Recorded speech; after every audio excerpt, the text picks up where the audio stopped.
On a summer's evening, you look so fine. What else could you need? I guess I wanted to start with Boy Up Brook, Male Artist of the Year. It was really cool. I didn't expect, like any kind of award at all. I didn't expect anything. Didn't you? No, I swear, because I was in it a couple of years ago. I had been a nominated finalist and didn't win. So I kind of just, if you win, it's really nice. But if you don't, like, I'm trying to not let the lows, like disappoint me, and then not let the highs get too carried away either. But it is really nice to have won it. Like, lots of great talent. So to win it was really cool. Yeah. One of those that they kind of think, and without like disregarding the WACMA awards, but I always think my whole year doesn't stop with that any one award thing or any one festival. I think you have to kind of like drive on yourself independently, regardless of the wins or regardless of the like the disappointments. But as a solo artist, it can be really hard to measure what path you're on, like, to keep your own energy going.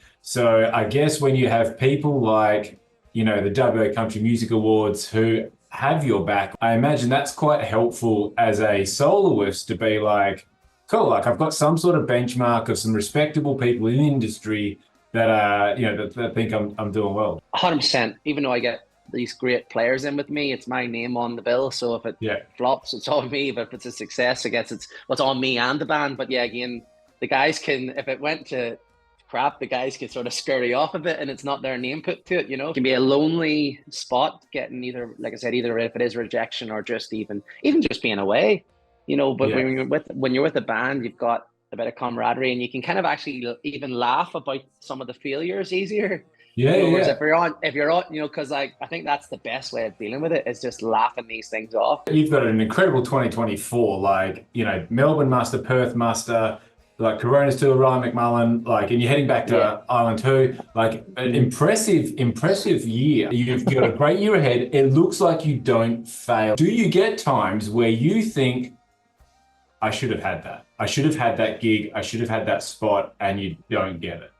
Yeah, 100%. Like, and so it's either, and you can get a bit of jealousy involved or whatever else. Definitely a who you know element to the industry, either with festival, like getting accepted to certain festivals, or if it's again like the awards thing. Like, I've had so many knockbacks, it's crazy. But online, you got to fake it till you make it a little bit. So you're posting the wins, but you're not.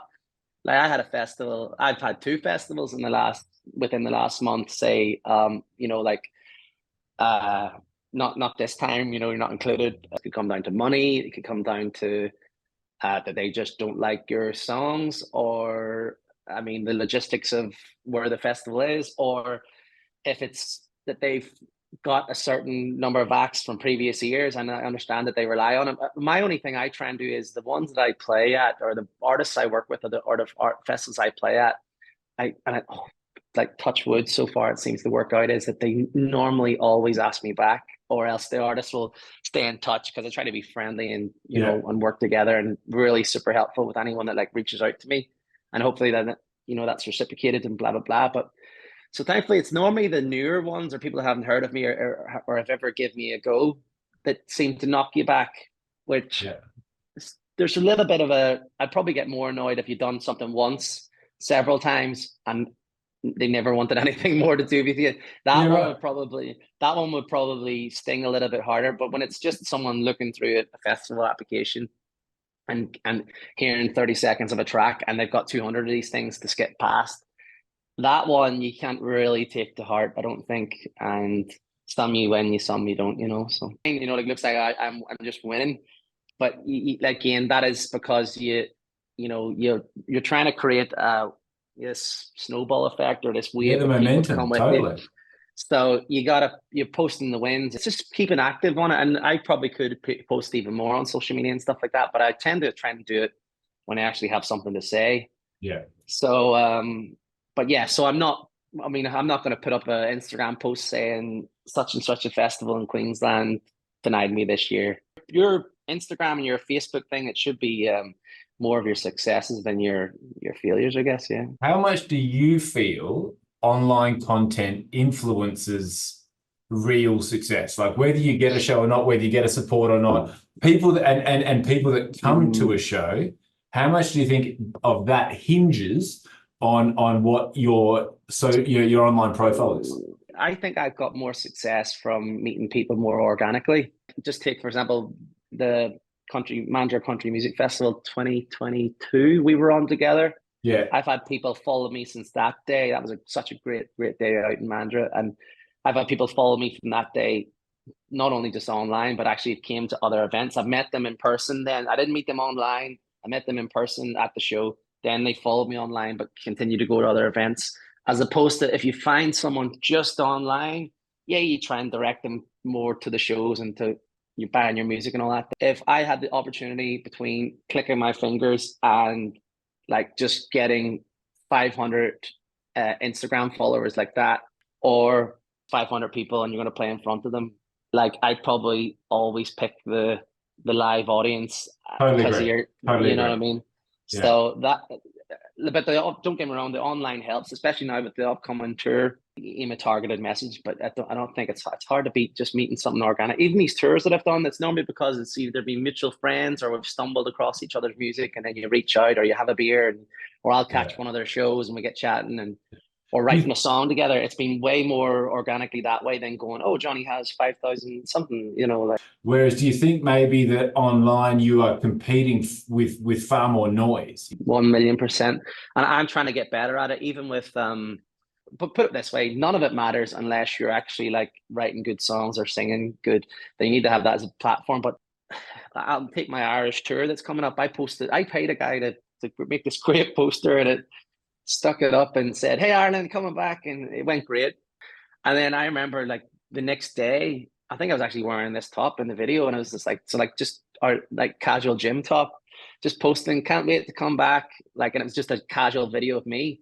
And that got way more excitement and way more than me paying this guy. Yeah. But I noticed me just putting a casual video, 15 seconds long, got more reaction than this unbelievable looking poster. So, you know, I can understand some genuine content's, you know, gonna be pretty compelling. Get better. I talked to a friend of mine who's an artist as well, and she was saying about how, you know, I shouldn't be embarrassed to put myself in front of the camera because they're following you to see you.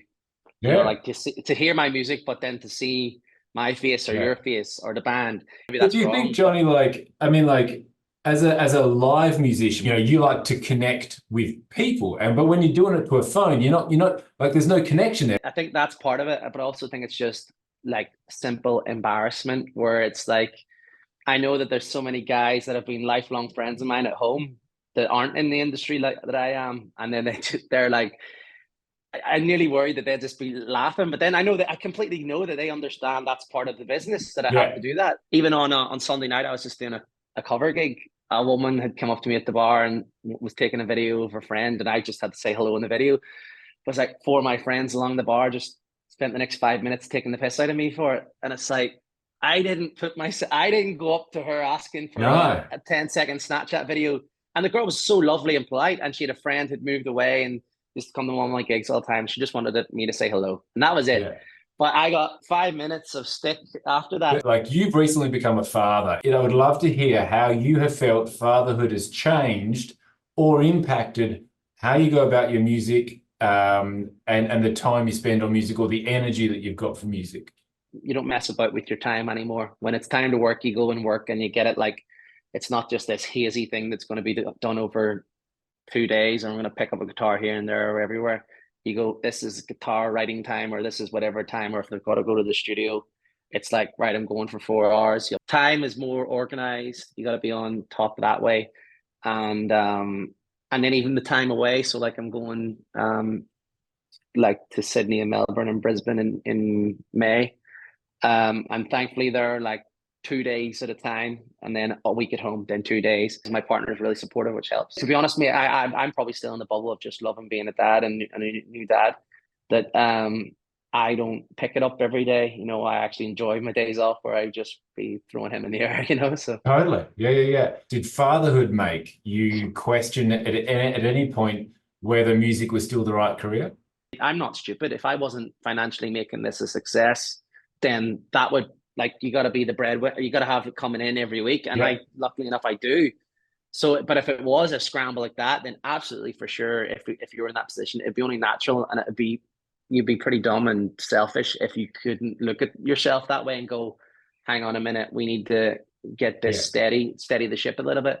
But thankfully, it's not been an issue for me. How do you define success? You mentioned like, you win an award, which is great, but it's not what you kind of peg your success on. How does Jonny Reid define success? Yeah, that's such a good question. Well, my own original music is like 10 to 15% of my income. It's quite low of my full-time income, but now music as a whole is 100% of my income. But I would love to get to the point where it's just solely my music that is my full income. But even if it doesn't quite get to that, it's just like I'm already winning because I'm playing music for a job, right? So Yeah. that's, if someone told me that was going to be the way it would be, I'm happy, and I'm thinking I'm doing okay at that. I'll take the Coronas band. Like they probably spend about 12 to 16 weeks of the year touring, and then Right. the rest of the year. And they do it perfectly. They got families. Some of them got families and stuff like that.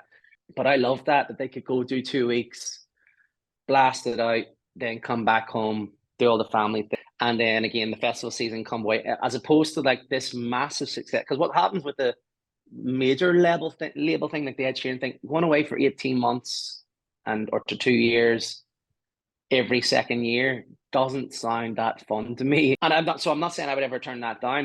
But it's just for me, it's more like what's actually realistically a possible target or a possible goal. And I think like spending what I call like the Irish or European summer and missing out on it in quotes like Australian winter, that's one goal that I think is actually achievable for me. So essentially you just got an all year round summer kind of thing. So, I mean, you're still pretty young, right? So let's say you hit that success. Yeah. And you never get past that success. So my album, for those listening, was like #1 on iTunes country in Australia. That would have been like I didn't have any, that's my debut album, didn't have any expectations of it. I'm not saying now that I'd go like, if I release another album, I expect it to be #1. But if it came 25, I'd be probably a bit disappointed. Whereas if my first one had came 25 or 26 and then the new one comes 25, I probably would have been, do you know what I mean? You're still going in the right direction. But there's so many great acts that are unbelievable and they never go any further. You do a venue and you never sell out a venue of more than 200 tickets. There'd be people out there that go, you know what, like if I can travel and tour and do that full time and I'm selling 200 tickets every show, like that's an incredible level of success. And then there are other people that will go, that's nowhere near going to be enough. If I could dot around 10 to 20 cities in the world and get 200 people coming to a gig, I'm a happy man. Now, whether or not doing that for 10 years might change that opinion, but I think that's a really, really sweet, cool thing that you're able to show up and announce a tour and go to that city, and then people come up and then they come back the following year. That's awesome. I was listening to an Irish podcast. It humbled me a bit because he was talking about showing up in Melbourne, funny enough. And he played in Melbourne to 5 people. And the woman would ask him, did he want to cancel the gig? And he's like, no, let's go out and do it. And he did the gig. And it was just, and I kind of went like, wow, well, if he's able to do it, this comedian, he's much more successful comedian than I am, a musician, and been doing it for 30 years. And it doesn't matter. It shouldn't matter if there's 10 people there or 200 people there. Like you do the show, and if it comes around again next time and they don't want me to come in because they think that the night's going to be a bit of a flop or whatever, that's on them. But I booked the show and these people showed up. Let's do the show, So you redid Portaferry recently because Portaferry was on Another Life. That was on that album, wasn't it? But then you've just redone it. Well, like why did you do that? So I got the contact with a guy called Michael Bono. I'm not actually sure how he tells me say it however I want to say it. So I just call him Michael. But he has worked with some incredible acts, and still is, from Avril Lavigne, Blink-182. That came about with him where we're going to work together, and I'd send him some stuff and he was liking what I was doing. And the Portaferry song that was on the album, I actually liked some of the tones and some of the sounds of it, but I wanted to, whenever I started working with Michael and hearing what he does, I kind of wanted that song to have its own, more of a single sound or more of an FM radio friendly crossover. So Like, so what we've done on the album, I recorded that at Scully Records in Bassendean. That was a great experience, but I think that I just wanted something a bit more single ready for this like new chapter, I guess you could call it. I should have some of the new songs back from Michael like any day now. Did it achieve what you wanted to achieve? Yeah, it's went well. I mean, it didn't. I mean, I'm still going to my cover gigs of the weekend, so it didn't blow off that much. But no, it's my most streamed song, and that's, you know, so it's doing all right. Yeah, so What's your I'm favorite? excited. Probably that one, only because it's like my hometown. I'm really passionate or like patriotic about, well, and about Ireland in general, but also about my own hometown, which is called Portaferry, Yeah. little seaside town, and it's like one of those where everyone knows your name. And to write a song about that, no matter what happened with the track, if it ever, you know, got even recorded or anyone even listened to it, I actually was quite proud of it. A lot of people in the town now sing it, and like it's kind of, I get sent the videos pretty regularly, or like so they've got like GAA, which is like Irish sports. I don't know if you've ever heard of it. Yeah. But there's one of the local team like sing it on the like coming back from their games and stuff like that. It's kind of been adopted Wow. as a little mini song that they all That's sing along amazing. to. And yeah, so they won their like championship last year, and I was getting all the videos of them singing my song last year, and I was getting all the videos of them singing my song. So that song's pretty. That's kind of, when you're talking about success as well, that's probably one of my most prouder moments, is having a song like that actually what I really liked and appreciated, and actually the people from that town seem to have really liked and appreciated me doing it. That's probably like my biggest musical achievement, is having a song from my hometown that they actually sing. Oh, it's incredible having anyone sing your music, the music to the point where people don't just like it, they like it to the point of learning it. Well, then they use it for like to create memories or to create success, wins or celebration, or I think that's a cool thing. When someone uses a song for things like that, you always go like, oh, that must be so cool. But yeah, so I've always got that on a mini level in my hometown, which is kind of nice. I was raised like you, you keep no scar